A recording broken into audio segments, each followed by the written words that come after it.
এবার অনেক নাটকীয়তা এই জাতিসংঘের অধিবেশনকে ঘিরে।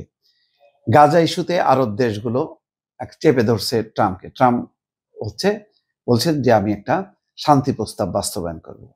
অন্তত এইটুক চেপে ধরলো আরব বিশ্বের নেতারা, যার জন্য বাধ্য হচ্ছেন এই শান্তি পরিকল্পনা বাস্তবায়নের জন্য নেতানিয়াহুর সঙ্গে বসবে। এটা তো গেল একদিকে। অন্যদিকে বাংলাদেশের ঘটনাগুলো আর নাই বলি, কিন্তু বড় ঘটনা ঘটায় দিছে কলম্বিয়ার প্রেসিডেন্ট। তিনি একেবারে জাতিসংঘের সদর দপ্তরের সামনে ফিলিস্তিনিদের পক্ষে যে বিক্ষোভ সমাবেশ সেখানে অংশ নিয়ে সেখানে আমেরিকার সৈন্যদেরকে বলছে যে তোমরা মানবতার পক্ষে কাজ করো, তোমরা উল্টা ইসরায়েলের দিকে বন্দুক ধরো। এইটা যখনই এই আহ্বান জানাইছে সাথে সাথে আমেরিকা তার ভিসা বাতিল করছে। আর কলম্বিয়ার প্রেসিডেন্ট বলতেছে যে আমি এগুলি মানি না, এগুলি কোনো পাত্তা দেই না, আমি ইউরোপের নাগরিক, আমার আমেরিকা যাওয়ার দরকার নেই। কিন্তু তিনি তার এই যে অনড় মনোভাব দেখাইছে এবং ফিলিস্তিনে যে গণহত্যা চালাচ্ছে এই কথাটা তিনি সোচ্চারভাবে বলছে, বক্তৃতা দিছে, ভাষণ দিছে। একটা দেশের প্রেসিডেন্ট যিনি মুসলমান না কিন্তু মানবতার পক্ষে এইভাবে দৃঢ় অবস্থান, একটা নতুন চোখ খুলে দিল। এবং তিনি কিন্তু বামপন্থী প্রেসিডেন্ট, বামপন্থী দলের নেতা। চিন্তা করেন, তার একটা বিশ্ব দৃষ্টিভঙ্গি আছে, মানবতার দৃষ্টিভঙ্গি আছে। সুতরাং এই কারণে ওই আমেরিকায় যে কোনো পরোয়া করে নাই, তিনি বক্তৃতা দিছে। মার্কিন ভিসা বাতিলের সিদ্ধান্ত প্রত্যাখ্যান করেছেন কলম্বিয়ার প্রেসিডেন্ট গুস্তাভো পেত্রো।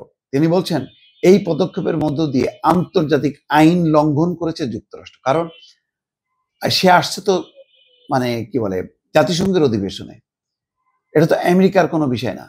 তো সেখানে যেহেতু স্বাগতিক দেশ, মার্কিন যুক্তরাষ্ট্র অবস্থান জাতিসংঘের সদর দপ্তরে, সুতরাং এইভাবে বাতিল করাটা একটু আন্তর্জাতিক লঙ্ঘন করছে। পাল্টা অভিযোগও তিনি দিচ্ছেন। শুক্রবার নিউ ইয়র্কের রাস্তায় ফিলিস্তিনপন্থীদের একটি বিক্ষোভে যোগ দেন কলম্বিয়ার প্রেসিডেন্ট। এই সময় তিনি মার্কিন সেনাদের প্রতি ডোনাল্ড ট্রাম্পের আদেশ না মানার অনুরোধ জানায়। এরপরেই যুক্তরাষ্ট্র জানায় তার ভিসা বাতিল করা হবে। গুস্তাভো পেত্রো সামাজিক যোগাযোগ মাধ্যমে লিখছে যে এখন থেকে আমার যুক্তরাষ্ট্রে যাওয়ার ভিসা নেই, কিন্তু আমি পরোয়া করি না, আমার ভিসার দরকার নেই। আমি শুধু কলম্বিয়ার নাগরিক নই, ইউরোপের নাগরিকও। ইউরোপের নাগরিক কিভাবে আমি পরিষ্কার না, আমি নিজেকে বিশ্বের একজন স্বাধীন মানুষ মনে করি, এটা হলো বড় কথা। গুস্তাভো আরো বলেন, জাতি হত্যার নিন্দা জানানোয় ভিসা বাতিল করে যুক্তরাষ্ট্র প্রমাণ করেছে তারা আর আন্তর্জাতিক আইনকে সম্মান করছে না। গাজায় জাতি হত্যার অভিযোগ বরাবরই অস্বীকার করে আসছে ইসরায়েল। দেশটি বলছে হামাসের হামলার পর থেকে তারা আত্মরক্ষা করছে। জাতি হত্যার নিন্দা জানানোয় ভিসা বাতিল করে যুক্তরাষ্ট্র প্রমাণ করেছে তারা আর আন্তর্জাতিক আইনকে সম্মান করছে না। যাই হোক, এটা একটা বিশাল ঘটনা। এইরকম ঘটনা কিন্তু অতীতে কখনো হয়নি।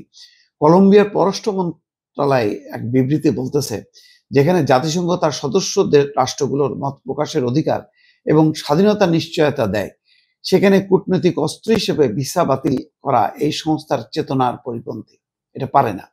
জাতিসংঘ তো মত প্রকাশের অধিকার এবং স্বাধীনতাকে নিশ্চয়তা দেয়, সেখানে এইটা কূটনৈতিক অস্ত্র হিসেবে যে ব্যবহার করলো, এইটা হলো জাতিসংঘের চেতনার পরিপন্থী।